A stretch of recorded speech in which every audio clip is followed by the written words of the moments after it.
Então, boa tarde a todos, bem-vindos a mais esta tertúlia online em que vamos discutir os resultados do PIB. Eu vou só, portanto, vamos fazer uma nota prévia e eu vou passar a palavra à Maria Emília Badrote Santos para essa nota prévia antes de começar propriamente a tertúlia 2. Maria Emília. Obrigada, Lourdes. Desculpem lá com as minhas dificuldades para entrar, mas era só, agradeço muito que dês a palavra, era só para dizer que no próximo JL, no Jornal de Letras, nós, como sabem, temos umas páginas, neste caso vão ser 3 páginas, e que vamos dedicar a homenagear uma grande educadora, Ana Maria Vieira de Almeida, que morreu há cerca de uma semana ou 10 dias, e gostava de vos dizer um bocadinho porque é que quisemos fazer essa homenagem. Primeiro, era uma grande amiga, de umas mais, de outras menos, mas todas nós admirávamos muito e apreciávamos muito tanto a sua personalidade como o seu trabalho. Recordar que lutou pela liberdade durante a ditadura, que lutou pela educação antes e depois do 25 de Abril e sempre por uma escola diferente, uma escola em que as crianças pudessem ser felizes e que lhes desse uma base de bem-estar consigo próprias pela vida fora, não é? E para isso foi uma das primeiras educadoras a introduzir os métodos ativos. A outra dessas educadoras que até anterior foi a Maria José Rau, que suponho que estará aqui presente. Acho que ainda não está. Não está? Está. Pronto. Então, e de qualquer maneira cada uma das pessoas que nessa altura participaram nesse interesse e nesse movimento interpretou essa tendência à sua maneira, de uma maneira original e coerente, e a Ana Maria fundou uma escola onde, portanto, criou e introduziu a sua pedagogia, era uma pedagogia ativa, onde introduziu também as matemáticas modernas, interessou-se muito pelo trabalho do casal Papi, belga, e também depois com os portugueses, matemáticos portugueses, de Sebastião e Silva, etc. Também foi uma introdutora da filosofia para crianças, e acho que é muito interessante como ela conta isso, porque foi Desculpe, não sei, não faz mal. Porque ela conseguiu. É muito interessante como ela conta, porque ela diz que foi no momento em que os computadores começaram a ser muito importantes e que entraram na escola também, e a formação tecnológica se tornou muito importante, e ela achou que era importante contrabalançar dando mais peso ao lado humanístico, e foi nessa altura que se interessou muito pela filosofia para crianças e a introduziu também na escola. Então, era uma verdadeira pioneira, não é? E nós no JL temos a Maria José Rau conseguiu um documento inédito, uma espécie de memórias que ela faz da criação da fundação da escola e da sua lógica pedagógica, digamos, da sua orientação pedagógica, e ela conta esses primórdios em que se encontraram com vários outros educadores dessa altura. Já falei na Maria José Rau, a Maria José também faz uma introdução a esse documento em que faz esse historial. O Francisco Nereu, não sei se ainda se lembram, já morreu há bastantes anos, a Rosalina Pinho, o Sérgio Nisa, várias pessoas que marcaram a educação. E um dos depoimentos, nós temos, portanto, a introdução da Maria José, temos o documento inédito das suas memórias até 1975, parece que ela ia escrever uma continuação, mas já não teve tempo, e depois temos depoimentos de várias pessoas que com ela trabalharam e que mostram diferentes facetas. Uma começa pelo Pedro Stress, do pedopsiquiatra, que recorda, entre outras coisas, o papel também da Ana Maria na Casa da Praia e a sua colaboração com o João dos Santos, e como o João dos Santos também marcou muito a orientação pedagógica dela. Depois outro que é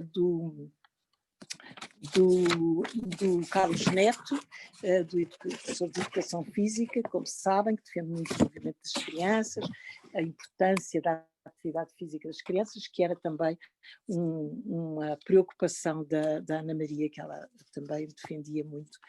O terceiro depoimento é do Domingos Moraes, da música, e portanto que releva bastante esse aspecto da Ana Maria, do seu interesse pelas artes, que a levou a ter um papel muito importante a seguir ao 25 de Abril na revisão dos programas do ensino primário. Não sei se se lembram, ela participou nesses novos programas do ensino primário, sobretudo nessa introdução de uma área de música, movimento e drama. E depois a Inês Sarmento, que foi uma grande colaboradora da Ana Maria na escola durante vários anos. Uma segunda razão levou-nos também a fazer esta homenagem. Nós constatamos que, embora a educação seja um setor muito feminizado, como sabemos, quando se fala de grandes educadores, fala-se do Pestalozzi, do Freni, do Froebel, do Steiner, do Neel, do Paulo Freire, do Illich. Na realidade, só a Maria Montessori é que consegue sobreviver a esta pleiade de homens educadores.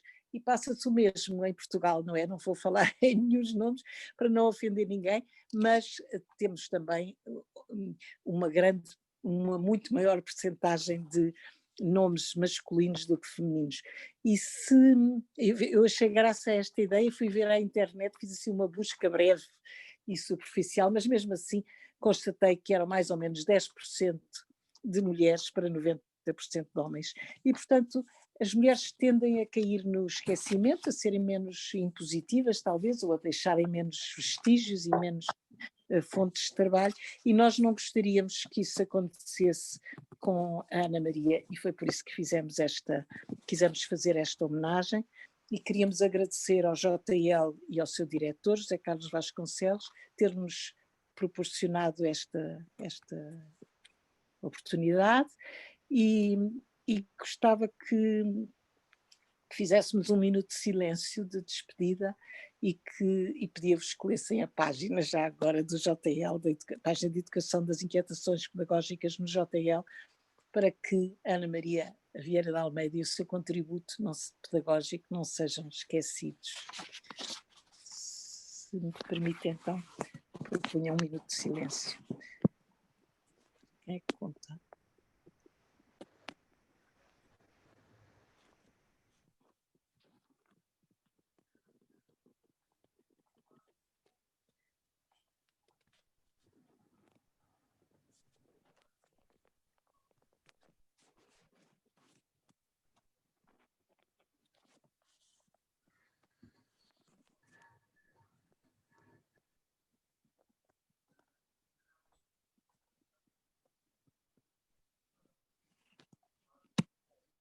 Não sei se já está.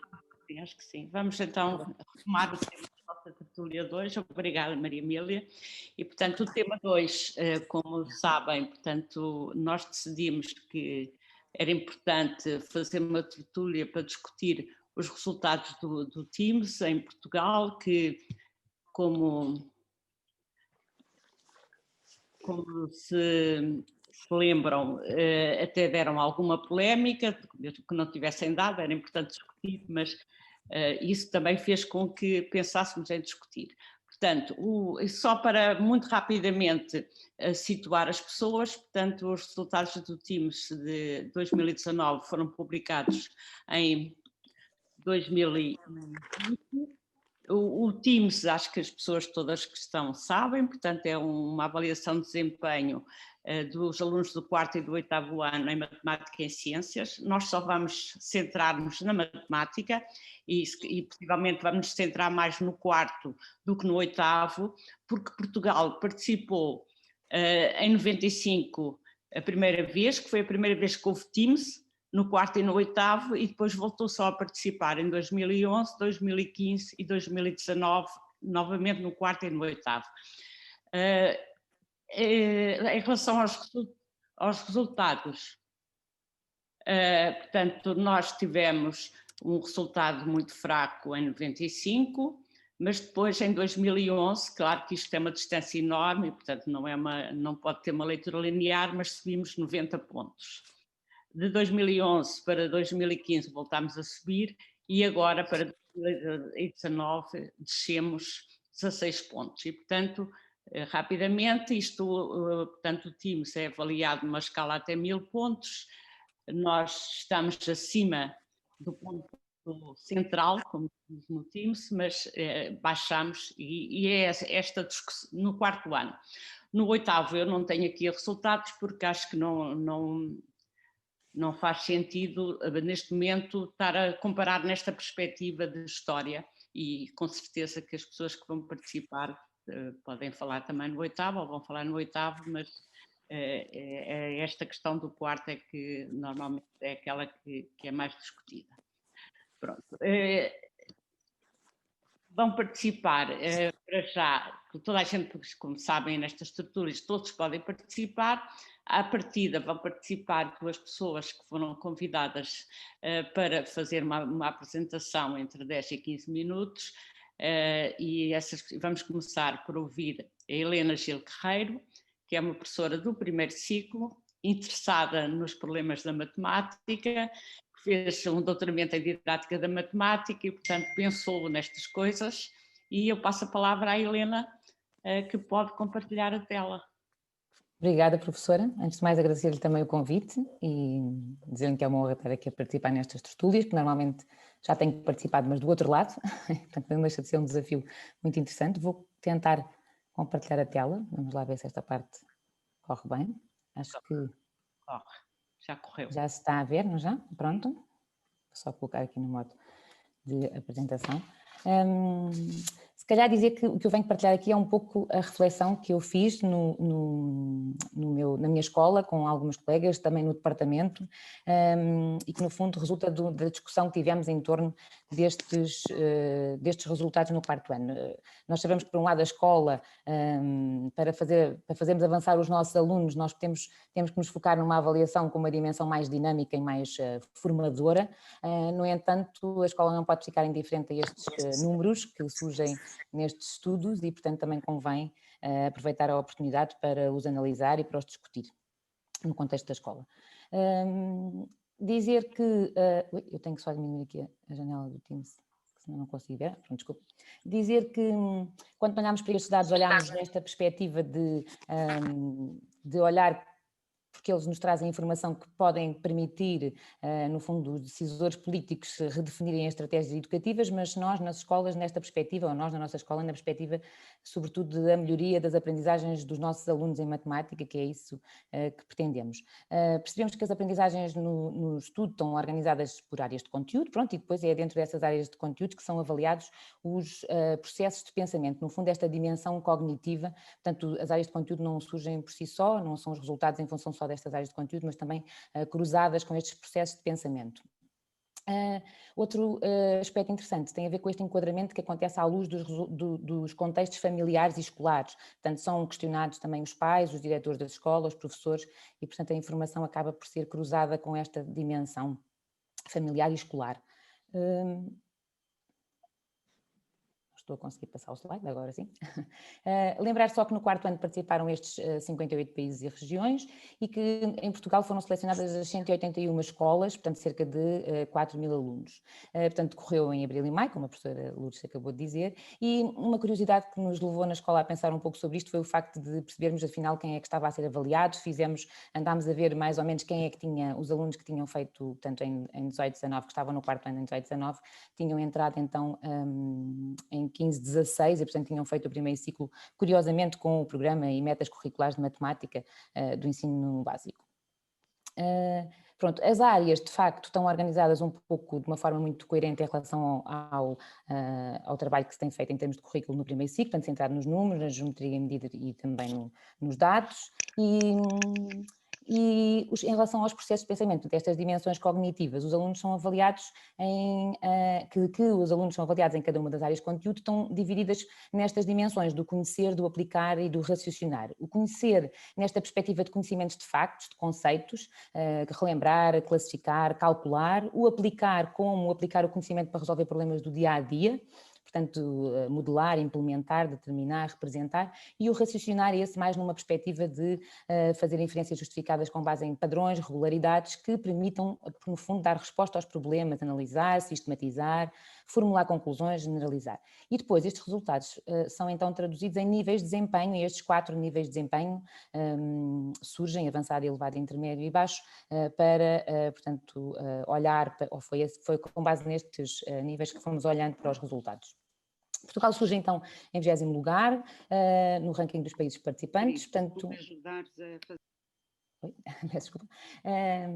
Portanto, por comparação com o 13º lugar de 2015, portanto a tal descida de que se falou, comparando com Singapura, que surge em primeiro lugar, ou Japão, ou mesmo os restantes países do leste, alguns países do leste asiático que dominam ali o ranking, mas no entanto está à frente de países como a Austrália, o Canadá, a Alemanha, achamos estes dados curiosos, a Suécia e mesmo a vizinha Espanha.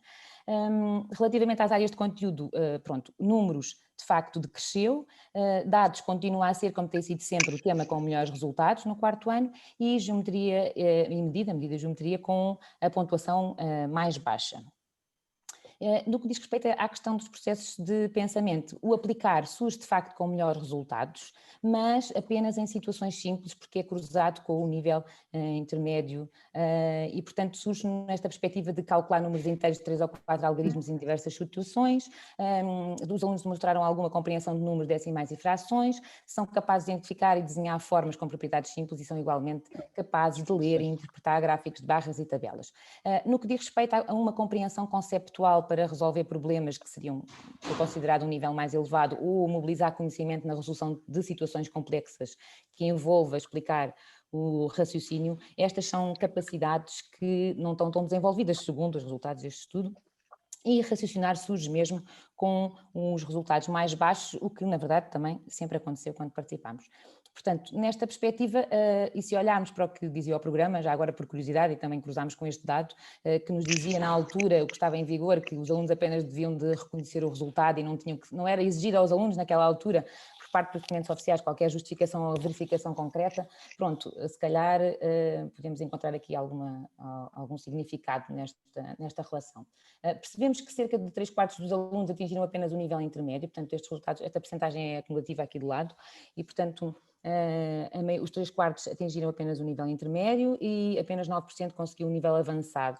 E os rapazes com melhores resultados que as raparigas, o que também vai ao encontro da tendência internacional, mas de qualquer modo acentuada a diferença.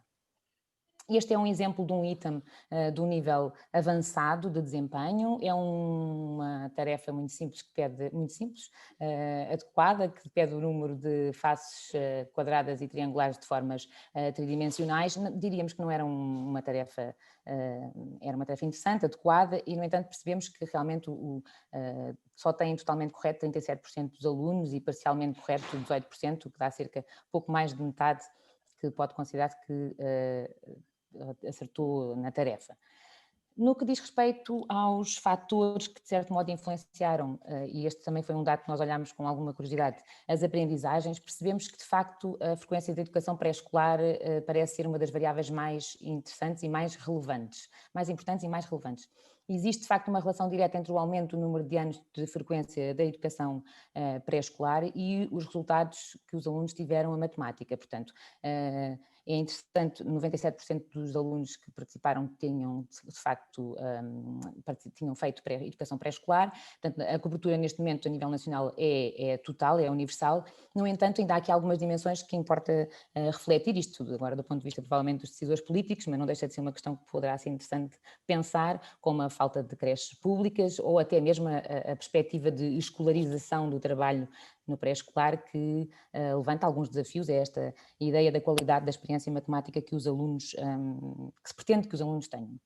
Também no que diz respeito ao contexto familiar e escolar, percebemos que um ambiente familiar com mais recursos para a aprendizagem, os alunos obtiveram melhores resultados quando têm esse ambiente familiar com mais recursos, e aqui mais recursos tinha a ver diretamente com o número de livros que tinham em casa, o facto de terem quarto próprio, o facto de terem internet, e essa diferença também é significativa em relação aos alunos com poucos recursos, o que nos deixa aqui alguma responsabilidade do ponto de vista da escola, não é? E de cada um de nós, e nós que refletimos na escola pensámos nisto, e na escola pública como este elemento forte, ou que se pretende ser como combate às desigualdades, não é? Portanto, os alunos, e agora nesta altura em que se fala do confinamento novamente, e pensar que os alunos podem, pronto, é claro que a discussão é grande e abrangente, mas não deixa de ser interessante pensar esta responsabilidade que a escola tem e na possibilidade dos alunos ficarem confinados no seu ambiente social, o que é discutível.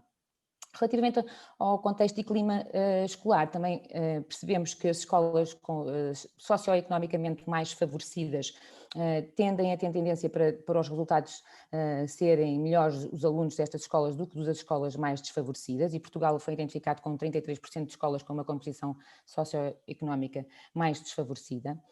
Percebemos que os alunos das escolas privadas têm melhores resultados que os alunos das escolas públicas, pronto, e que também foi interessante perceber que 96% dos pais do quarto ano estão satisfeitos, ou muito satisfeitos, no caso de 71%, com os padrões educativos e o ambiente das escolas dos seus filhos.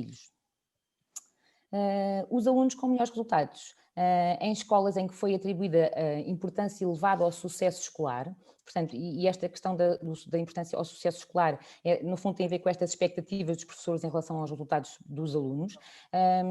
Foram melhores os resultados em escolas em que parece ser atribuída maior importância ao sucesso escolar, por comparação com escolas que atribuem uma importância moderada. Portanto, aqui o sucesso escolar e estas expectativas têm a ver um bocadinho também com, é dito no estudo, com a capacidade dos professores inspirarem os seus alunos, ou de se acreditar que os professores têm sucesso na implementação do currículo.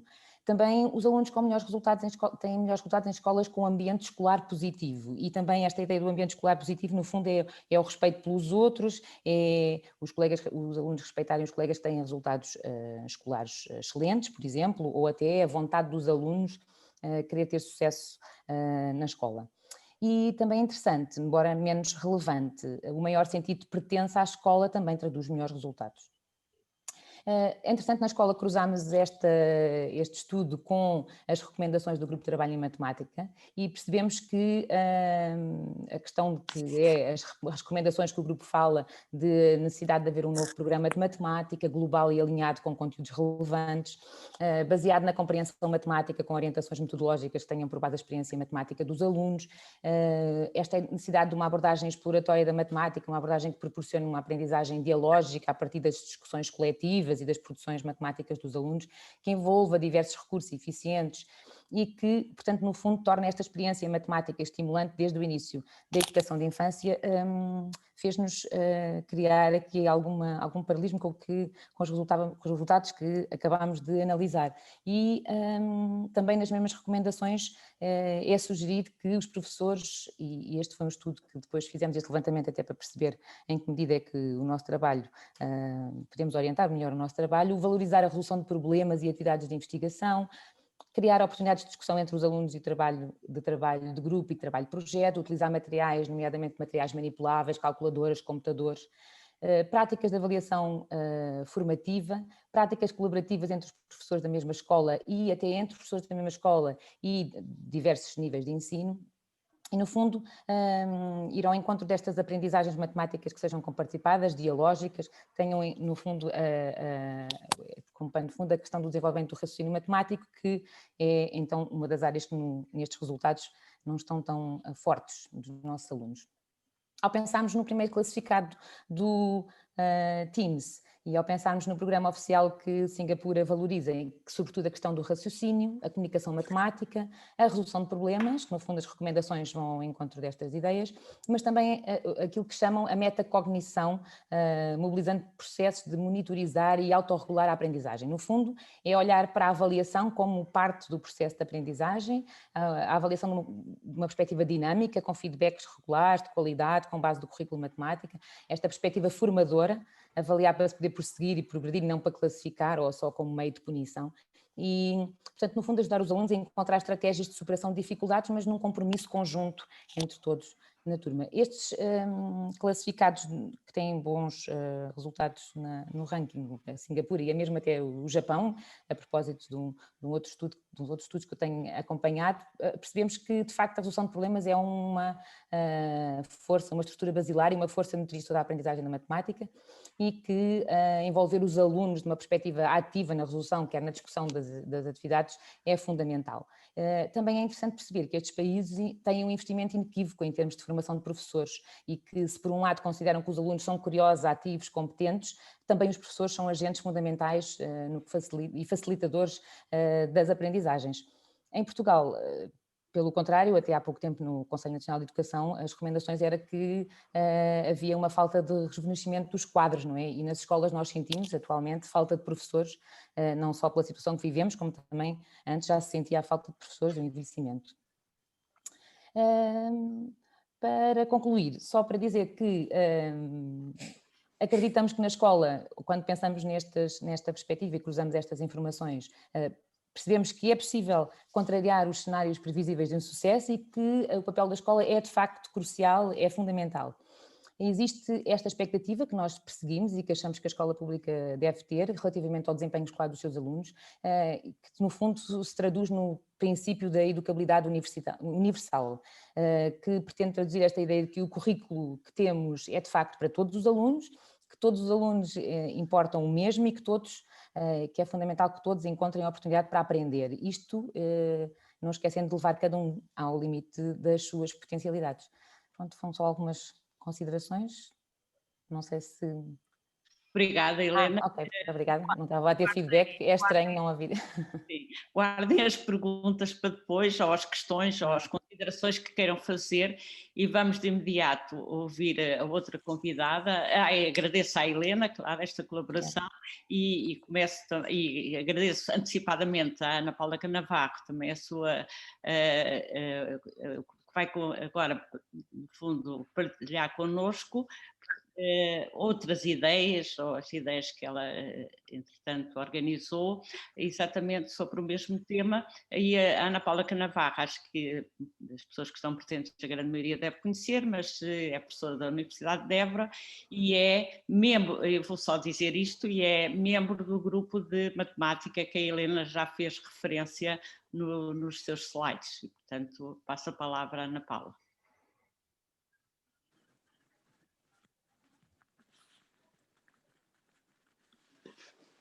Já tinha começado a falar sem o micro, estava a agradecer, a cumprimentar todos e todas e a agradecer este convite que me chegou através da Lourdes Serrazina e que traz uma oportunidade de debater questões por quem se interessa pela educação em Portugal. Eu vou ser muito beneficiada porque a Helena, neste quarto de hora, avançou com muitas ideias a uma velocidade estonteante e, portanto, eu vou beneficiar dessa introdução que ela fez. Vou apresentar aqui que pensei que poderia ser... Estão a ver a minha tela? Sim. Estamos. Obrigada. Fica sempre esta dúvida. Vou aqui colocar algumas questões sobre os resultados e em primeiro lugar, eu gostaria de sublinhar só um aspecto que de alguma forma a Helena já referiu, que é que estes números, estes resultados dão sempre assim muita celeuma, como disse, mas gostava de sublinhar esta ideia, quando nós nos comparamos com os outros, não ficamos realmente muito mal na foto do panorama internacional. Nós estamos no primeiro terço do ranking no quarto ano, com uma pontuação global média de 525 pontos, portanto acima da média de muitos dos países em estudo, e no oitavo ano estamos na metade, com uma pontuação global igual precisamente à linha d'água dos 500 pontos. E, portanto, eu gostava aqui de deixar sublinhado, comparando o que acontecia quando nós começámos a participar em estudos internacionais no TIMSS 95, nós estamos hoje bem melhor e fizemos um caminho notável, que é certamente fruto de investimentos vários na área da educação matemática, mas sobretudo diria talvez na área, nas condições socioeconómicas e culturais que Portugal tem vindo a desenvolver ao longo dos anos promovem o sucesso das aprendizagens dos alunos de qualquer nível, em qualquer disciplina. E, portanto, eu encaro este valor sublinho ainda, com alguma tranquilidade relativa. Quando nos comparamos connosco próprios, e eu acho que estes estudos são interessantes para nos compararmos com os outros, mas sempre com algumas dificuldades e limitações, porque os outros têm, nomeadamente os tais países do leste asiático, culturas muito diferentes das nossas, condições muito diferentes das nossas, são interessantes para nos inspirarem, mas as comparações têm que ser feitas com muito cuidado, mas estes estudos também nos permitem comparar-nos connosco próprios ao longo do tempo. E olhando a nossa evolução ao longo do tempo, a Lourdes há bocado já fez, mas eu trouxe aqui com uma outra escala no gráfico.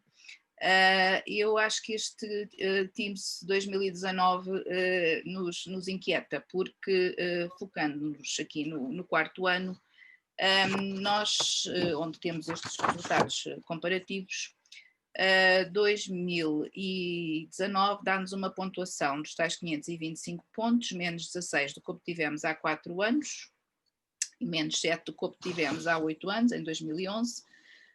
E, além disso, apesar destes valores parecerem todos próximos, não é? Nós temos a informação que esta descida a 16 pontos é considerada estatisticamente significativa, e eu acho que isso é um alerta que nos obriga a interrogar, não para saber quem há de colocar a cabeça no cepo, mas sim para perceber o que é que está a acontecer no ensino da matemática no nosso país, as razões poderão ajudar a explicar este valor e o que podemos fazer para evitar que esta tendência se transforme, ou que este número, este valor que é isolado se transforme numa tendência acelerada de descida dos valores, portanto, para adotarmos uma atitude de autorregulação perante a avaliação, que será certamente o mais inteligente e útil que podemos fazer perante estes resultados.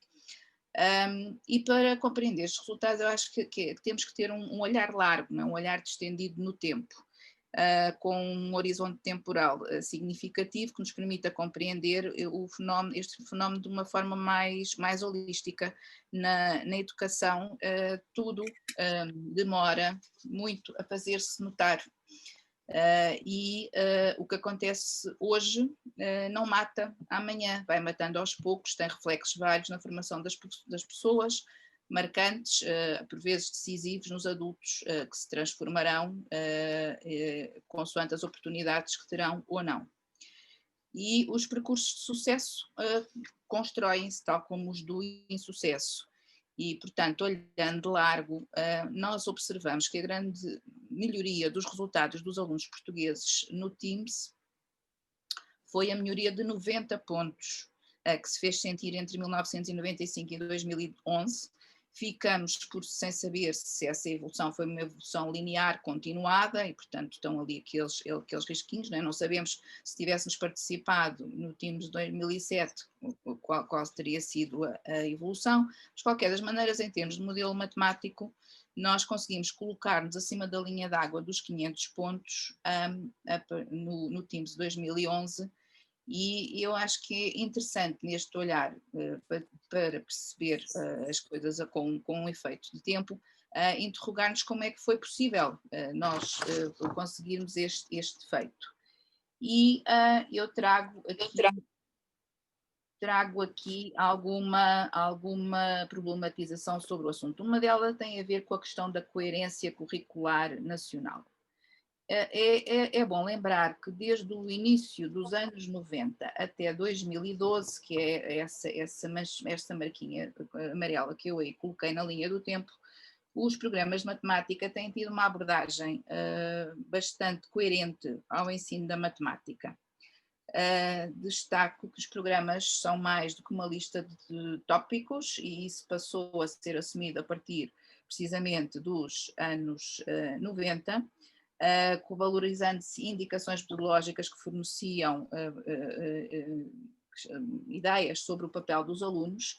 Eu vou-vos colocar aqui estas 3 citações que vêm do programa, do documento curricular que em 1991 começou a vigorar e que enquadrou todo o ensino básico, em particular o primeiro ciclo, com a valorização, a preocupação com o gostar de matemática, com a valorização da resolução de situações problemáticas, numéricas, não numéricas, que deverá constituir-se a atividade central desta área e está presente no desenvolvimento de todos os tópicos. Portanto, estamos a falar de 1991, colocar o aluno em atitude ativa de aprendizagem, dando-lhe a possibilidade de construir noções, resposta às interrogações levantadas, exploração, descoberta, utilizar aquisições feitas de testar a sua eficácia. Portanto, há aqui um conjunto de ideias que às vezes nos parecem uma grande novidade e que só ouvimos falar delas agora, mas na verdade estas ideias são ideias que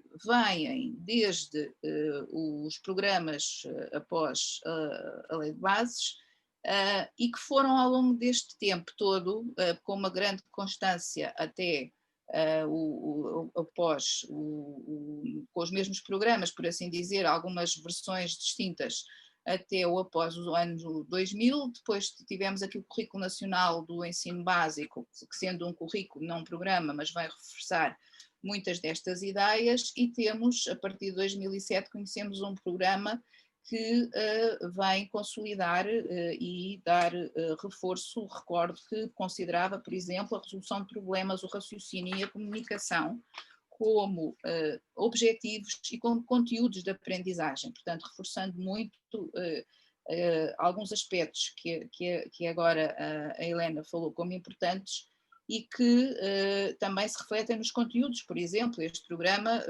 reforça a questão da importância da aprendizagem da estatística e do modo como ela deve ser feita, tendo em conta aquilo que são as atuais necessidades sociais. E, portanto, eu acho que este olhar largo é um olhar muito importante e que nos faz compreender melhor porque é que há esta subida, que também poderá ser ajudada por outras questões. Não nos esqueçamos que, por exemplo, nestes anos, entre os anos 2000, 2005 e o ano 2010, 2011, existiu um forte investimento em Portugal a nível não só de um novo programa, como de programas de apoio ao desenvolvimento curricular e ao desenvolvimento profissional dos professores de matemática. Trago aqui a nota do Programa de Formação Contínua em Matemática para os professores de primeiro e segundo ciclo e do Plano da Matemática, que apostou precisamente em algumas práticas de desenvolvimento curricular e profissional que estão patentes nos países do leste asiático, como seja, por exemplo, estudos de caso no Japão, que fazem parte daquilo que é a profissão de professor. Bom, para além destas questões, vou mudar o slide, aquilo que acontece a partir de 2017, desculpem, 2007, portanto, o novo programa como conhecemos. Em 2012, 2013, aquilo que vem a acontecer é que existe uma ruptura naquilo que eram as orientações curriculares, quando aparecem as metas curriculares, que, por exemplo, têm um sentido de resolução de problemas extremamente limitado, os chamados problemas dos passos, né, que são os exercícios com mais do que uma operação, e várias outras rupturas naquilo que vinha a ser as principais apostas e que traziam uma instabilidade ao nível daquilo que se chama as linhas principais orientadoras do currículo de matemática.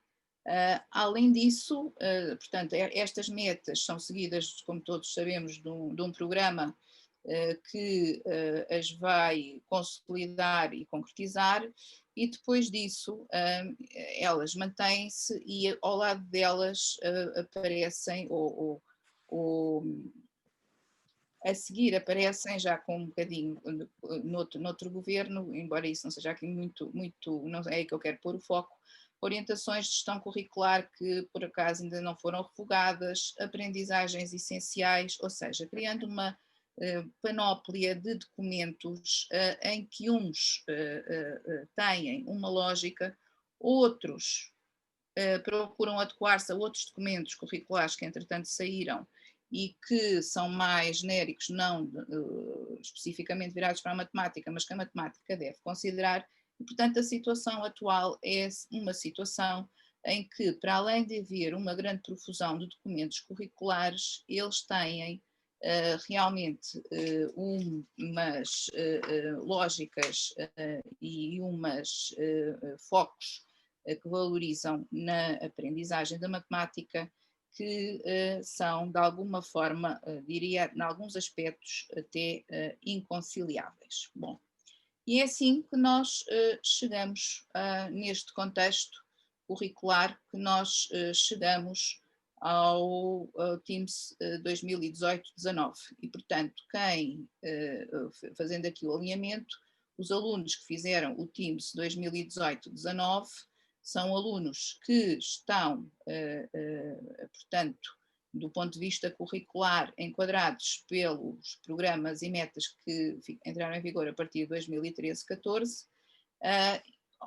e os do quarto ano fizeram toda a escolaridade com este programa, e os do oitavo ano, no início, talvez tenham tido ainda os primeiros anos com o programa de 2007. O que é que, quais são as possíveis interrogações que nos coloca então aqui este valor mais baixo? Por um lado, é natural sentir-se aqui, acho eu, alguma perturbação a olhar para este valor, porque o facto de nós termos os programas em ruptura com os focos principais dos currículos anteriores, que valorizavam muito aspectos como as tais capacidades transversais, por um lado provocam um descrédito, por assim dizer, nos investimentos, no que importa, e uma certa instabilidade nos ensinos praticados pelos professores, que continuam a ter como manuais de referência, manuais que se ancoram nos programas 2013-14. Seria muito interessante termos um estudo para analisar as práticas de ensino que estão em tendência, com a tendência atual, que estão a ser praticadas, até porque há um fenómeno que é o fenómeno que está estudado, o fenómeno da manutenção das práticas, e que eu diria que, por exemplo, arriscaria a conjectura que este valor aqui do 541 que nós obtivemos, os alunos portugueses obtiveram matemática em 2015, poderá ainda estar a ser afetado pelas boas práticas que eu diria que foram desenvolvidas ou alinhadas com o programa 2007 e com toda a dinâmica curricular que se gerou nessa altura, porque realmente aquilo que os alunos mostram ter aprendido é aquilo que aconteceu, que os professores lhe ensinaram, não é? As experiências educativas que os professores lhe proporcionaram, é disso que dependem. E os professores não são disquetes que se formatam quando sai um novo programa. Quando sai um novo programa é preciso, os professores não fazem upload do programa, não é? Há um conjunto de apostas, de maneiras de fazer em que acreditam e que permanecem durante algum tempo. Portanto, eu colocaria como uma conjectura que este 541, valor máximo que nós obtivemos aqui, possa ainda ter uma boa influência de todo o investimento que houve, que volto a repetir, é continuado desde 1990. Depois, outra questão que este valor do 525 aqui nos pode colocar em consequência da tal instabilidade nos ensinos praticados pelos professores, tendo em conta este cenário curricular, são as consequentes descontinuidades e incongruências que podem haver nas aprendizagens dos alunos, não é? Porque realmente não só há mudanças de programas com diferenças muito significativas como há todo um conjunto de aspectos difíceis de nos apercebermos neste cenário de maior instabilidade. E ainda há aqui outra questão interessante, considerar que é um possível afastamento relativamente ao currículo avaliado pelo TIMSS. Portanto, os testes do TIMSS são compostos por itens em diversas áreas de conteúdos e, portanto, como a Helena já explicou, explorando domínios cognitivos que resultam da apreciação dos programas dos países em avaliação. Portanto, o TIMSS faz assim uma espécie de um programa médio dos países para considerar sobre o que é que deve incidir a avaliação e, portanto, quanto mais próximo um currículo estiver daquilo que é considerado médio, maior familiaridade os alunos desse país terão com os itens que vão ter que responder. Portanto, se um programa não der muita importância ao raciocínio matemático ou à geometria, os itens do TIMSS se os itens do TIMSS valorizarem esses aspectos, naturalmente que os alunos ficam em desvantagem nas respostas. E agora não tenho a certeza se é para 2019 ou para 2015 que se diz que os itens do TIMSS relativamente ao currículo português tinham uma cobertura de 93%. Bom, portanto, o que é que relativamente a todo este cenário, a este olhar largo que eu quis aqui desenvolver, me parece ser uma conclusão óbvia, é que importa resolver urgentemente esta situação. Como a Helena disse, um grupo de trabalho GTM propôs isso mesmo e, portanto, temos que retomar uma linha de continuidade com as boas apostas que vinham a ser feitas e que alinhe o nosso programa com aquilo em que importa realmente colocar a tónica e que penso que a sociedade tem bons argumentos também para se empenhar neste assunto. Lourdes, podes-me dizer quantos minutos é que eu tenho? Acho que já passaste os teus minutos. Já passei dos 15? Sim, penso que sim. Então pronto, então eu deixo ficar uma segunda ideia que queria discutir para mais tarde. Obrigada. Pronto. Então podes tirar a tela? Sim, vou descompartilhar.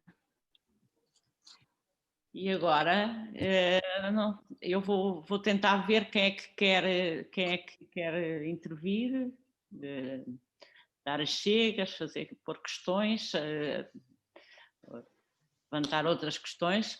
João Pedro. Acho que foi a primeira mão que eu vi no ar. Diz? Foi a primeira mão que eu via. Não sei se mais alguém levantou a mão, mas...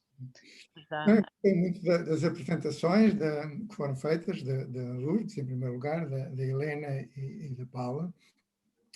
E basicamente, digamos, tudo aquilo que elas disseram parece-me que é muito relevante. De facto, o TIMSS, quando analisa as variáveis que podem influenciar o desempenho dos alunos, não foca as variáveis ligadas com a didática, faz variáveis socioculturais, etc. E, portanto, elas não são suscetíveis de explicar muito bem porque é que nós decrescemos a partir de 2015, quer dizer, poderíamos dizer que as condições socioeconómicas melhoraram de 1995 para 2015, pode estar associado a isso, mas de 2015 para 2019, enfim, eu acho que elas não tiveram uma mudança tão significativa que possam explicar esta mudança estatisticamente significativa. E acho que temos que as encontrar nas variáveis didáticas e acho que isso foi muito bem analisado pela Helena e pela Paula. Eu penso que não há grandes dúvidas que os resultados positivos de 2015 resultam fundamentalmente daquilo que eu poderia designar como o período de ouro da educação matemática em Portugal, que é realmente o período que vai de 2005 a 2010, sensivelmente, associado ao programa de formação contínua de professores, associado ao novo programa de matemática e ao plano da matemática. Houve, de facto, aqui uma série de políticas públicas do Ministério da Educação muito fortes e que realmente funcionaram. Tiveram grande efeito, e os alunos que foram avaliados em 2015, eles entraram em 2011, ainda estava em vigor o programa anterior e portanto, eles tiveram uma boa parte da sua aprendizagem, de facto, feita no quadro do período anterior.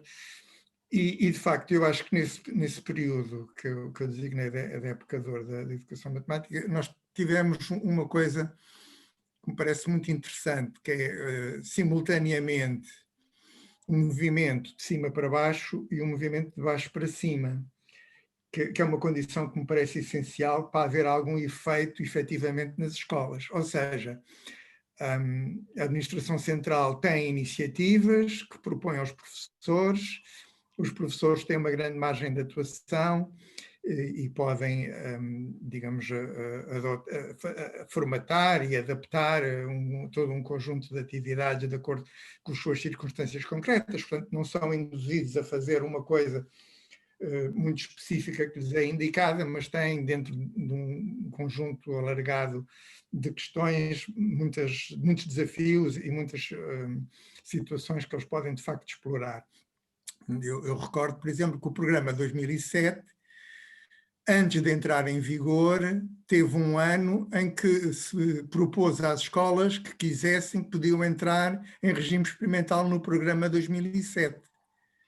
E foram larguíssimas as centenas de escolas, acho que foram 700, se eu bem me recordo, que decidiram fazer isso. Nós ficaríamos satisfeitos se tivéssemos umas 200. Ou seja, os professores, muitos professores, para além daquilo que nós esperávamos, de facto, assumiram o desafio, vamos experimentar este programa porque parece interessante e vai poder melhorar os resultados de aprendizagem dos alunos. Portanto, há aqui esta ideia da conjugação de uma dinâmica de cima para baixo com uma dinâmica de baixo para cima. Os resultados menos bons que nós tivemos agora em 2019, eu pessoalmente acho que se devem fundamentalmente a duas razões. Quer dizer, por um lado, de facto, a orientação curricular introduzida pelo programa de 2013 não é adequada e enfim, os professores foram-se adaptando a ela, mantiveram alguma coisa do que vinha de trás, mas causou prejuízos e causou confusão, e portanto isso é certamente um fator negativo. E outro fator negativo é a inércia também que houve da parte do Ministério da Educação desde 2011, porque realmente as iniciativas que teve não tiveram grande impacto nas escolas. Enfim, procuraram concretizá-las e tirar partido delas, mas muitos outros sentiram-se confusos, de facto, não houve uma dinâmica suficientemente mobilizadora, suficientemente interessante, que pudesse, pelo menos, manter digamos, uma dinâmica interessante a nível dos professores, e quando isso acontece, a tendência é para o declínio, e, portanto, aquilo que eu prevejo é que, de facto, não se conseguir recuperar dinâmicas interessantes a nível de ensino da matemática, nós vamos continuar a declinar. E pronto, e o governo tem que decidir, e o país também tem que decidir, se a matemática é realmente importante. Tem que haver iniciativas com alguma força e com alguma visibilidade no campo da matemática. Se não é assim tão importante, adaptamos a resultados medíocres, e agora já estamos na linha d'água no 8º ano, e da próxima vez já não sei o que será, mas realmente não prevejo que, na falta de orientações suficientemente fortes, vamos de facto num caminho que me parece muito... E terminei. Muito obrigado.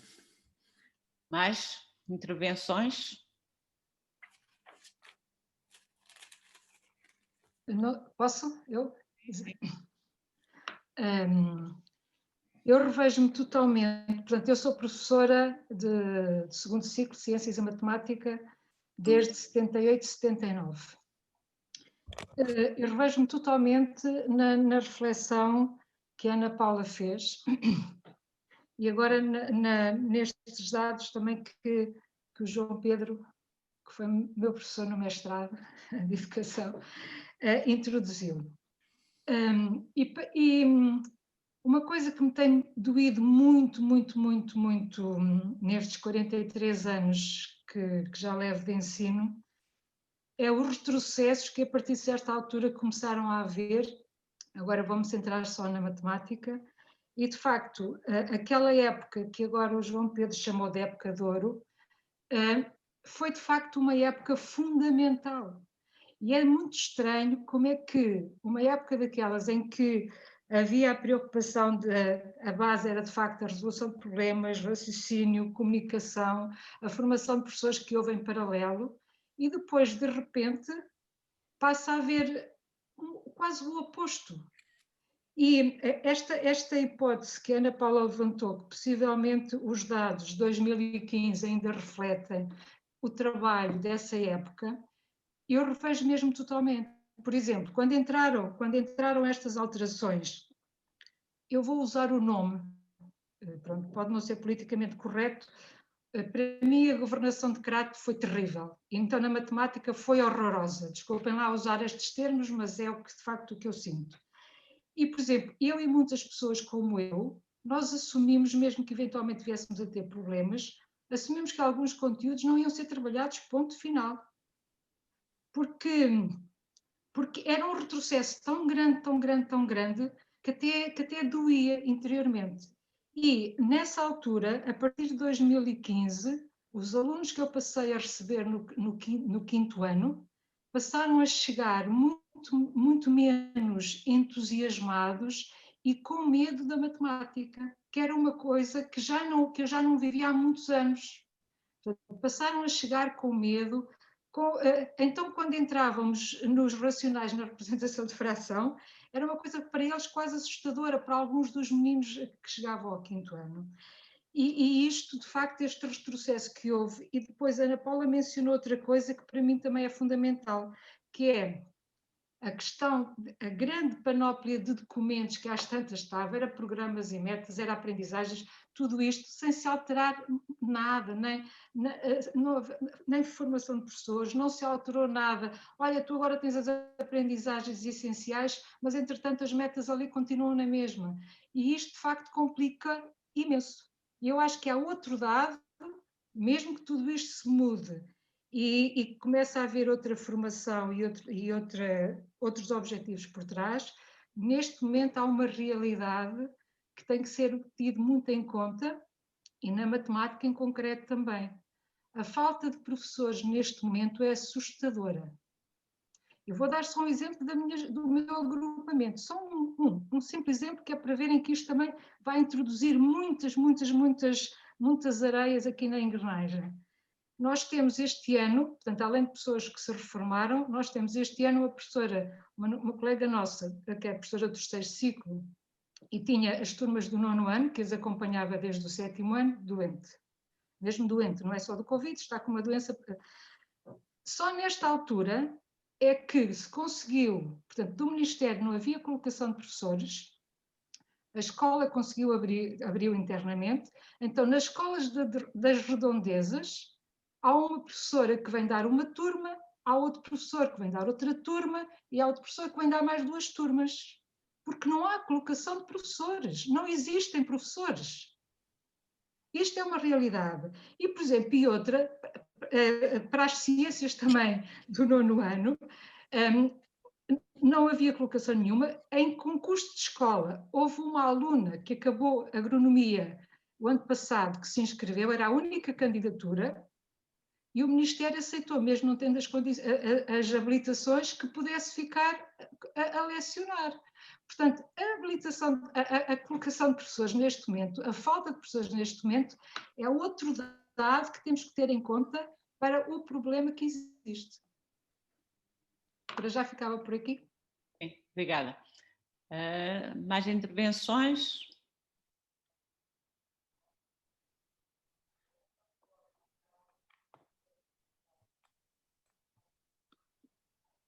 Posso?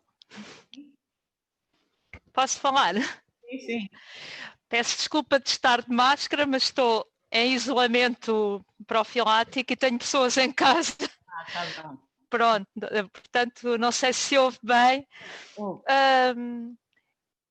Portanto, a minha intervenção, eu gostei imenso do que ouvi e revejo-me, né, em tudo o que ouvi.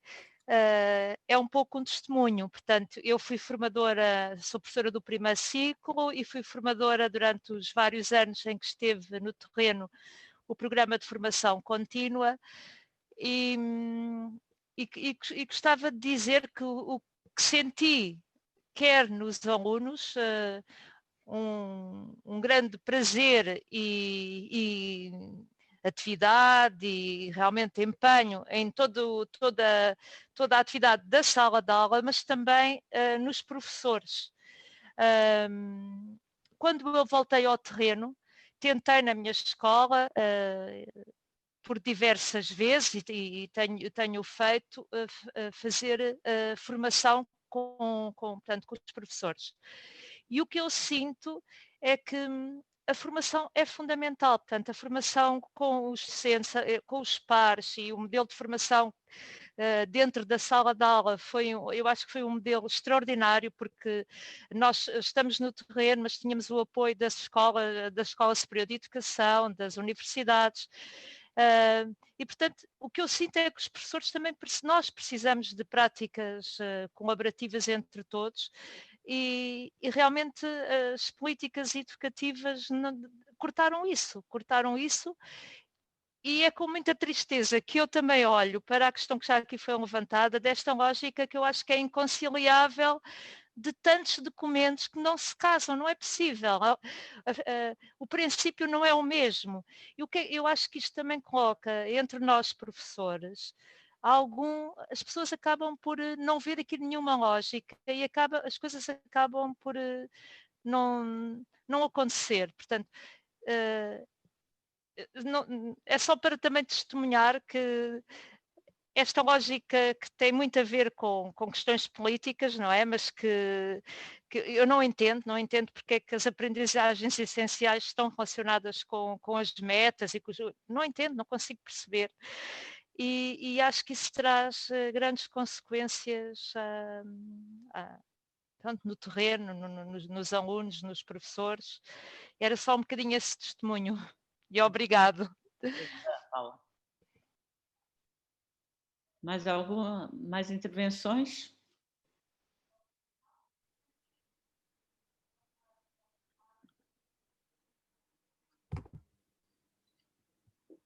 Não? Então, se calhar voltava a dar a palavra às nossas convidadas, se querem dizer mais alguma coisa. Agora, ao contrário, Paula primeiro. Vou aproveitar agradecendo e, portanto, vou agradecer as intervenções que já surgiram e que, no fundo, vêm reforçar alguns dos aspectos que estamos aqui a abordar. Portanto, continuando na questão do que é das tais inquietações, questões que este resultado deste Teams nos coloca, eu vou pedir autorização para compartilhar aqui mais 2 slides, porque eu acho que com este apoio visual se consegue melhor ver o que queria, para trazer aqui uma outra ideia e que agora nos traz algum olhar relativamente à comparação do 4º ano e do 8º ano. Nós, por vezes, focamos-nos muito nos pontos, não é? E eu gostava de vos convidar a olhar para estes 2 gráficos que aqui estão, até porque eles de alguma maneira depois têm fazem algum eco com alguma coisa que é dita, e relativamente a quais é que são as dimensões cognitivas em que os alunos portugueses mais sobressaíram no TIMSS 2019.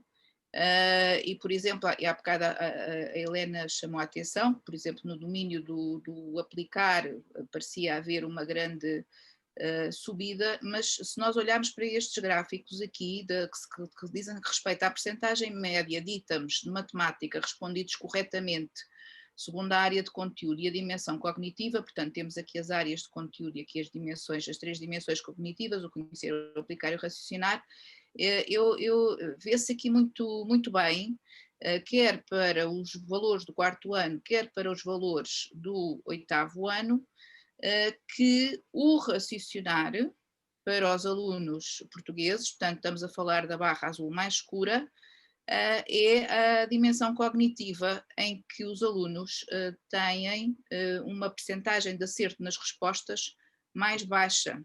E, portanto, é uma questão que, tendo em conta a importância do raciocinar e da resolução de problemas, nós, quer no 4º, quer no 8º ano, continuamos, por assim dizer, a ser, de alguma forma, perseguidos por esta dificuldade de fazer com que o raciocinar evolua.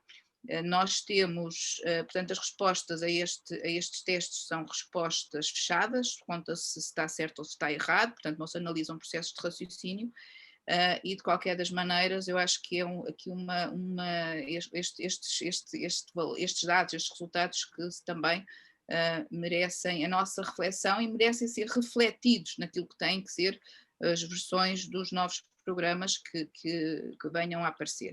Queria também ainda só fazer uma outra questão que eu acho que é muito importante quando também se compara o 4º e o 8º ano. Quando se compara o 4º e o 8º ano, e portanto estão aqui esta comparação que aqui trago tem a ver com os níveis de desempenho, nós vemos aqui que a percentagem de alunos que não atinge sequer o nível mais baixo no 4º ano são 5%, né? Estão abaixo desse 95%, e no 8º ano essa percentagem é de 9%, portanto só 91 é que chegaram ao nível mais baixo de desempenho, e que é realmente muito baixo. Eu analisei alguns dos itens disponibilizados, são coisas muito triviais. E se nós referimos um aspecto que há bocado uma das colegas referiu, do prazer e do gosto pela matemática, nós vemos que quando comparamos o 4º ano, portanto à nossa esquerda, e o 8º ano à direita, vemos que existe, portanto estes são os valores de Portugal, estas colunas mais pequeninas que aqui estão, são os valores de Portugal. No 4º ano temos 15% de alunos que declaram não gostar de matemática, mas no 8º temos 48%, quase metade dos alunos não gostam de matemática. Os que gostam muito eram cerca de metade no 4º ano, mas no 8º ano só já são cerca de 20%. E se olharmos também para a questão da confiança dos alunos em matemática, também vemos valores que de alguma forma nos têm que colocar interrogações, não é? No 4º ano temos, relativamente à confiança que os alunos sentem em matemática, temos nos portugueses 36%, que não se sentem nada confiantes, mas no 8º ano temos 55%, né? Mais de metade dos alunos não se sentem confiantes em matemática. Aqueles que se sentem confiantes, que reparem que é onde estão os nossos valores mais altos de pontos dos alunos, temos aqui 580, né? Portanto estes alunos, para nós temos uma média de 525, estes 580 são pontos mais altos. Portanto, também no 8º ano, só 11% dos alunos é que se sentem confiantes e desculpem, não sei se disse ao contrário, portanto, os muito confiantes, havia 22% muito confiantes no 4º ano e no 8º ano só 11% Portanto, se nós colocarmos estes dois gráficos um ao lado um do outro e se pensarmos no que a investigação nos tem vindo a dizer sobre estes aspectos mais, de natureza mais afetiva do gostar e da confiança, das atitudes, os aspectos das atitudes relacionados com as aprendizagens da matemática, que é uma área que na investigação em educação matemática se tem vindo a ganhar grande relevo nos últimos anos, nos congressos, na literatura, nós vemos que temos razões para nos interrogar acerca disto, confrontado com os outros dos níveis, temos razões para nos questionar o que é que está a acontecer na escola, porque a situação no 8º ano é todos os níveis, quer os cognitivos, portanto relacionado com os níveis de desempenho atingidos, quer os mais atitudinais, se revelam muito mais preocupantes no 8º ano e, portanto, eu acho que esta questão nos remete para a eficácia da escola. O que é que a nossa escola está a fazer pelos alunos que, quando tornam as suas aprendizagens mais complexas e mais exigentes, que apoio está a dar aos alunos e, portanto, e agora indo buscar os outros países, não é? A questão da intervenção precoce em Portugal está realmente ainda a merecer muita atenção. Finlândia, por exemplo, é um país, a par com a Estónia e com a Singapura, em que há um investimento bastante acentuado, em que os alunos, quando encontram dificuldades, têm mecanismos de apoio, essa tal intervenção precoce. Portanto, penso que esta é uma questão de outra natureza, mas que estes resultados também nos alertam para eles e, portanto, para a necessidade de encararmos com seriedade que todos têm direito, como dizia a Helena no último slide, todos têm direito a aprender matemática e que devemos, matemática e tudo o resto, mas matemática agora é o nosso foco e que é importante perceber como é que podemos realmente fazer com que os alunos não vão construindo a falta de confiança, não vão construindo o desgosto pela matemática, a falta de progressão para níveis mais de desempenho mais elevados e portanto acho que é uma questão de séria, portanto fazia deixava mais esta nota. Vou descompartilhar. Acho que foram levantadas mais uma série de questões. Helena, queres acrescentar mais alguma coisa?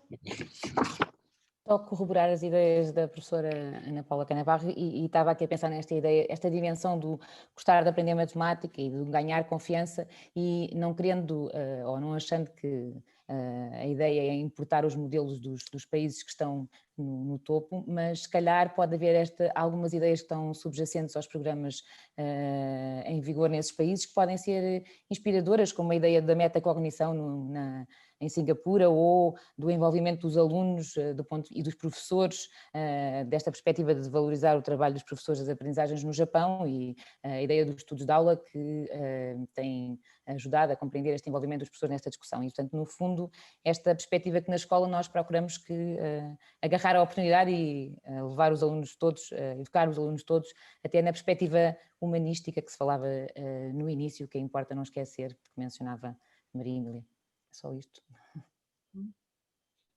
Não sei. Há alguma questão que alguém queira muito fazer ou pôr? João Pedro, diz lá. Se não houver mais ninguém, eu gostava de dizer uma coisinha. Acho que é interessante estas questões que foram agora postas, nomeadamente pela Ana Paula, do gostar de matemática e da confiança dos alunos na matemática. Eu daria mais importância à questão da confiança dos alunos na matemática, a confiança que os alunos têm na sua capacidade de trabalhar em tarefas de matemática, conseguindo resolvê-las. Acho que, dito tudo por extenso, confiança em matemática é isso que quer dizer. Aliás, eu acho que esta noção de tarefa é uma questão fundamental, que estava nos programas de 2007, e penso que foi apropriada por muitos professores. Portanto, a ideia é que a aprendizagem da matemática faz-se a partir do trabalho em tarefas que são efetivamente estimulantes e que põem os alunos a pensar. E, portanto, vamos, digamos, num sentido diferente do tradicional exercício. Aquilo que se fazia tradicionalmente era, o professor explicava como é que se resolvia como é que se aplicava um certo procedimento e depois resolviam-se exercícios de aplicação do procedimento, bastantes exercícios até os alunos, enfim, interiorizarem, ou muitas vezes, como se diz na gíria dos professores, mecanizarem a realização daquele tipo de exercícios. Isso é um tipo de aprendizagem efetivamente pobre. E, portanto, para os alunos, de facto, desenvolverem uma aprendizagem mais aprofundada e compreenderem, de facto, os conceitos e desenvolverem a tal capacidade de raciocínio, é preciso tarefas, digamos, e é preciso, sobretudo, que os alunos descubram eles próprios soluções e estratégias para essas tarefas. Portanto, em vez de estarem a aplicar aquilo que o professor demonstrou, haver possibilidade dos alunos descobrirem. Muitas vezes já há várias maneiras que podem ser comparadas e portanto, podemos ter situações interessantes na sala de aula. E, portanto, a confiança dos alunos que podem explorar digamos, as suas próprias estratégias, eu acho que é uma ideia efetivamente fundamental. A Paula disse, a escola tem que proporcionar, eu diria de outra maneira, quer dizer, esta confiança, eu acho que não é transmitida pela escola, a não ser numa noção metafórica de escola, quer dizer, a escola como um aglomerado de edifícios e de pessoas e de recursos e tudo lá dentro. Mas o elemento-chave em proporcionar esta confiança é os professores. E a questão que me parece chave é os próprios professores terem confiança no que estão a fazer. Porque se os professores não têm confiança no que estão a fazer, eu não sei muito bem como é que eles vão conseguir ajudar os alunos a desenvolver este sentimento de confiança. Portanto, enfim, eu colocaria o acento tónico nesta questão da confiança dos professores. E, de facto, eu acho que nós, de 2011 a 2021, temos feito pouco para criar condições para que esta confiança realmente possa existir. E eu espero que agora, com esta iniciativa curricular, as coisas possam mudar de figura e possa haver, de facto, um programa efetivamente mobilizador. Mas é preciso muita coisa, entre elas que de facto, quem conduz este processo seja, de facto, um rosto ou uma equipa que, de facto, consiga ela própria transmitir esta noção de confiança e isto sabendo nós que, infelizmente, em Portugal vamos ter e temos, de facto, pessoas que estão muito preparadas para criar um ruído infernal e criar grande confusão. Isso já existia em 2007 e foi bem revertido na altura, porque de facto houve uma capacidade de liderança muito forte que minimizou essas tendências geradoras de ruído, mas gostava de chamar a atenção, de facto, que a única forma de nós conseguirmos desenvolver confiança dos alunos é com a confiança dos professores e desenvolver a confiança nos professores, realmente no seu trabalho em matemática, requer também confiança de parte de quem conduz um movimento de renovação no ensino da matemática. Annie? Desculpa, Leonor, não sei se estavas bem. Annie, depois tu. Não tens som, não tens som. Já está, ok. Eu queria dizer, em primeiro lugar, que gostei imenso, que aprendi imenso e que foi ótimo a Lourdes ter organizado esta tertúlia para as inquietações. E gostava de dizer que houve aqui algumas coisas que me impressionaram profundamente e que têm a ver começo por referir algumas coisas que foram aqui ditas, o receio, o desgosto. E eu, nos últimos anos, o que eu encontrei no terreno, por exemplo, em São Miguel, estou-me a lembrar de um trabalho que acompanhei em São Miguel com alunos com histórias trágicas de ensino. Olha, numa das terras que está agora confinada, Ponta Garça, em que trabalhei com um professor de matemática, o Júlio Aroeira, que julgo que está agora a trabalhar com o João Pedro, em que fazia toda a diferença a capacidade do professor fazer algumas das coisas que vocês aqui propuseram, não é?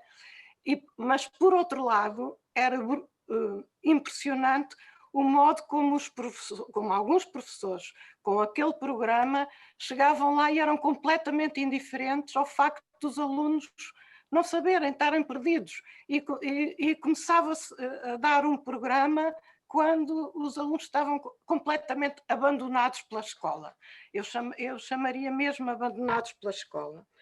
E por isso acho que os últimos anos foram trágicos para a matemática. Acho que vocês referiram aqui coisas muito importantes, como esta profusão de documentos e como a necessidade e a urgência. Eu acho que isto é uma situação de emergência. Há muitas, nós vivemos outra mais trágica, talvez, mas aquilo que se vive, são tantos os alunos que perdem um percurso, que se perdem no caminho por causa da matemática. E isto não pode ser, não pode continuar a ser, porque nós precisamos destes alunos, nós precisamos que eles não sejam abandonados pela escola. E só para terminar, acho que de facto, oxalá este novo programa consiga reverter com as sugestões que o João Pedro, por exemplo, referiu aqui, mas também a Ana Paula, a Helena Gil Guerreiro. Acho que vocês deixaram aqui muita coisa para nós pensarmos nas inquietações. E acabava dizendo que realmente vocês falaram aqui na época de ouro, ou nessa era de ouro. Eu acho que o que se fez na formação de professores foi tão importante. Naqueles anos, lembro-me do trabalho da Joana, a Joana Brocardo, e lá de Setúbal. Foi um trabalho fantástico. Como é que um país vive isto de uma maneira tão indiferente, não é? Como é que se estava no caminho e se perdeu tudo, não é? Isso perdeu tudo. Eu espero que é só deixar aqui se quiserem, um alerta, força, continuem com esse trabalho, e acho que ao mesmo tempo é preciso alguma revolta para denunciar se as coisas continuarem como estão. Obrigada. Bem, vamos ouvir a Leonor e se calhar a última intervenção. Deixa-me depois dizer só um ponto final, uma coisa final. Sim, Leonor. Só 2 apontamentos. Primeiro eu queria agradecer à Helena e à Ana Paula terem-nos proporcionado este momento, que eu acho que foi muito adequado a uma sessão que se chama Inquietações Pedagógicas. E, portanto, o meu obrigada. O João Pedro falou na era do ouro da educação matemática, acho que é uma boa expressão, mas é preciso pensar, ou ter consciência, digamos, que foi um período de 7 anos que decorreu num período de 7 anos, houve medidas diversas, mas todas elas complementares e coerentes entre si, e que, por exemplo, a dinâmica que o João Pedro falou de 42% de escolas que decidiram antecipar a aplicação do novo programa nas suas turmas, não tinham manuais escolares, mas tinham um conjunto de materiais que já tinham sido começados a elaborar na experimentação e tinham o apoio das escolas proporcionado pelo Plano da Matemática. E isso surgiu ao fim de 4 anos deste processo, que foi completado por 7. Portanto, estas dinâmicas, que de facto são muito importantes, não aparecem de um momento para o outro. Portanto, há todo um investimento que se tem que desenvolver. No entanto, eu penso que não podemos ser daqui deprimidos, porque a situação hoje é muito diferente do que era no passado. até com os recursos económicos que o país dispõe neste momento, mas eu gostava de acrescentar um lado, digamos, que pode ser uma variável importante e que pode ajudar a essa dinâmica, que é quando o Grupo de Trabalho da Matemática foi auscultar as escolas sobre que opinião é que tinham sobre aquela primeira versão, sobre as recomendações.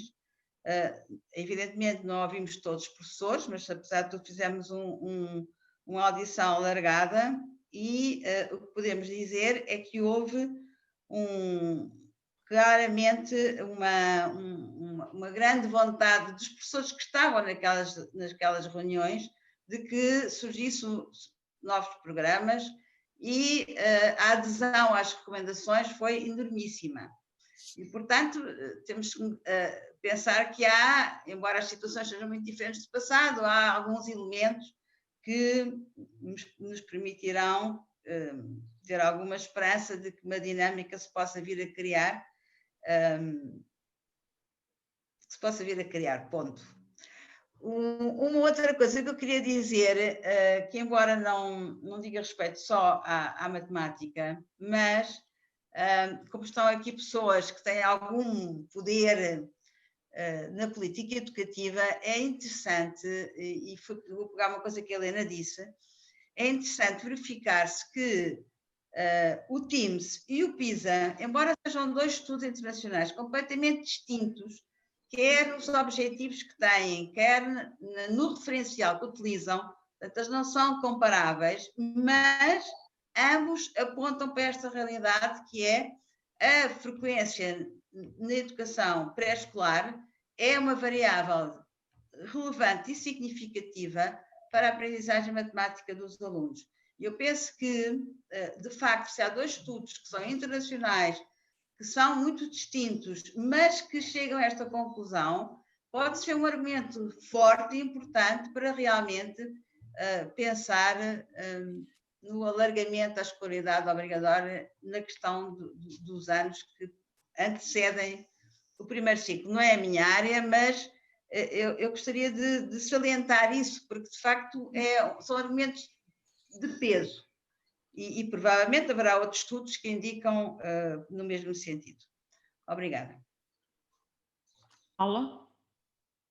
Eu vou só fazer três pontos, agradecendo todas as contribuições que já foram dadas.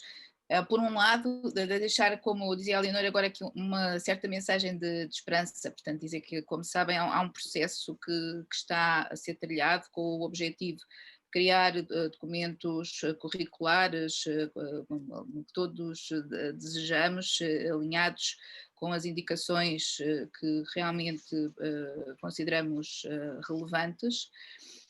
E que, portanto, haverá esperamos que neste ano ainda o lugar a versões primeiras de novos programas e, portanto, que o grupo, estão aqui vários elementos, tem bastante empenho e energia, mas, segundo ponto, as condições realmente nacionais não são o que eram na tal época de ouro. Por um lado estamos piores, portanto temos menos tempo e menos recursos, mas por outro lado estamos melhores, não é? Há mais consciência da necessidade de mudar, não é? A Leonor falava agora das gratas adesão que tivemos à proposta das recomendações e, portanto, haverá um desejo de que a situação se altere e isso será com certeza positivo. Por último, dizer que realmente isto é um problema que merece a atenção de todos os atores e tendo em conta aquilo que, muitas das questões que já falámos, eu deixava ficar por último um desafio a todos os aqui estamos, portanto, que nos interessamos por estes assuntos, em particular às inquietações pedagógicas, para fazerem ouvir a sua voz, nomeadamente quando forem alturas dos pareceres e de tornar público porque realmente a questão da educação muitas vezes é vista de uma forma muito relaxada, os efeitos estão mais à frente e as Covids tomam, as várias Covids tomam todo o protagonismo e, portanto, nós temos que afirmar esta importância e, portanto, fica este desafio nesta casa que hoje nos recebe para poderem dar, por favor, a vossa contribuição sempre que considerarem oportuno. Estas sessões já são muito positivas, mas eu penso que é importante intervir, por exemplo, a nível dos mídia, de uma forma mais significativa e, portanto, desculpem o atrevimento, mas deixo este desafio e também um obrigada final. Então, eu quero... Podes, só um minuto. Aqui, de coração, agradeço às intervenções da Helena e da Ana Paula, e não temos dúvidas que aqui este grupo que está a pensar nesta renovação novamente da matemática nos deixa muita esperança. Mas eu volto a dizer, a quem tem algum poder a nível de políticas educativas, tem que tentar cativar alunos para irem para as escolas superiores de educação, porque eu não quero, espero não ter razão, mas eu tenho algum receio que voltemos a chegar como nos anos 80, em que não havia professores e que até os meninos do 12º ou de início podiam ir dar aulas. Nós estamos numa fase... A renovação de tudo isto da matemática é importante, mas politicamente, superiormente, tem que haver, cativar alunos para irem para as escolas superiores de educação, para nas universidades poderem optar pela educação, porque senão vai ser muito complicado. Eu sou muito otimista, mas também gosto muito de sermos muito realistas e superiormente que tenham atenção a esta falta de professores, porque com tanta gente a reformar-se agora, vai ser muito complicado. É só isso. Mas de coração agradeço a tudo isto. Bem, então já vamos um bocadinho à frente do nosso horário, mas acho que foi muito interessante. Agradeço em especial a Ana Paula Canavarro e a Helena Gil Guerreiro que se dispuseram a preparar as suas intervenções aqui para fomentar a discussão aqui entre nós. Acho que foi uma discussão muito interessante. Acho que nos ficam sinais de esperança e as inquietações até já tinham falado que uma próxima tertúlia podia ser sobre os novos programas de matemática. Portanto, o desafio da Paula já estava interiorizado como um dos temas futuros. Portanto, podemos pensar nisso mais para a frente, penso que sim.